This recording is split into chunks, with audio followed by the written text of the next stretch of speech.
lagi kayong panalo sa career, sa barkada, and sa relationship. Eh, importante sa akin ang tingin sa akin.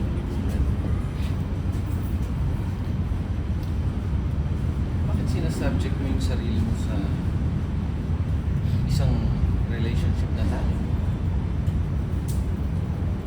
Are you talking about my wife? No.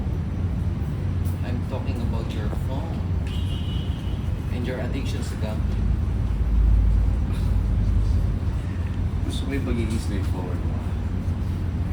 Ba't tayo nag-meet? Ang pangalan? I'm G. Paano? Reaction.